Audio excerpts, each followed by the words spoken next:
Alors l'ambassade de France est très heureuse de soutenir ce projet à travers l'Institut français de Marrakech. Pourquoi? Parce que c'est un projet qui permet de soutenir un certain nombre d'associations de femmes qui vivent dans le milieu rural. Ensuite, parce que c'est une exposition qui met en parallèle un travail traditionnel, artisanal autour de la tapisserie et un travail plus moderne autour d'un artiste.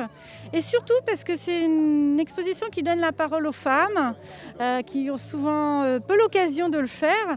Donc à travers ça, on veut les soutenir. On invite tout le public marocain à venir voir cette exposition dans le désert de la Gafaï qui va durer 2 semaines et surtout à soutenir les femmes qui font ce travail. On est très heureux d'être parmi les partenaires à cet événement Les Berbères, en partenariat avec l'agence Virage et l'Institut français de Marrakech. On travaille dans cet événement sur 2 axes principaux.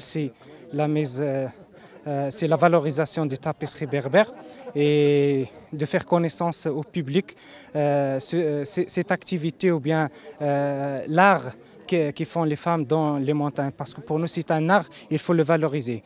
Et le deuxième axe, c'est l'objectif qui est inscrit dans le cadre de la lutte contre l'abandon scolaire. L'objectif, c'est de créer un foyer ou bien un centre d'accueil pour accueillir les filles, disons, montagneuses, qui n'ont pas d'internat ou bien ils sont très loin du collège, et pour leur permettre de s'installer au centre de la ville d'Azilal pour leur permettre de suivre leur étude au collège. Je suis très heureux que l'Institut français soit partenaire de ce magnifique projet Lady Berbère. Il y a bientôt 1 an et demi, Stéphanie Cassan, directrice de l'agence Virage, est venue me proposer ce projet. Et j'ai trouvé ça tout de suite formidable parce que c'était d'abord un dialogue interculturel entre un artiste contemporain international, Keia, et des artisanes tisserandes du Moyen Atlas. Mais plus, c'est aussi des artistes parce que les tapisseries que ces femmes proposent sont magnifiques. Ensuite, parce que ça permettait de faire sortir la culture hors des murs traditionnels et de venir dans un désert pour montrer que la culture est ouverte à tous et que la culture peut aller chercher son public. Ce n'est pas simplement le public qui doit venir. Donc voilà, on voulait vraiment être aux côtés de Stéphanie et de toute l'équipe de ce projet.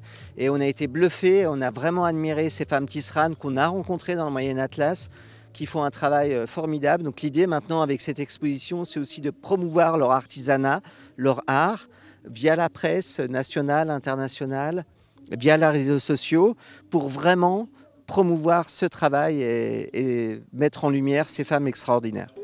تقدري نتعلم اللي غورتها بزاف اليوميا سولي لقى الحال شويه لقيسني نسلو غير الفضايا نسطايا نغال علاش نمتو يا لتين تسوي البيوت نغ يوا دغي كاغون تلانت الخناشينا نقول القيس نتين نتعلم بخير وعلى خير اقول كما ما قلت غير كلاني الخير تيقول لا ما تقيس نتي سلو غاوديان يوا تدون دار الجمعيه الجكوان ديت سنيرومين ان انا شي عجبه سنويات ايوا نسول راه غنخدم ان شاء الله سلو قدام ان شاء الله يسول رينا سلو قدام.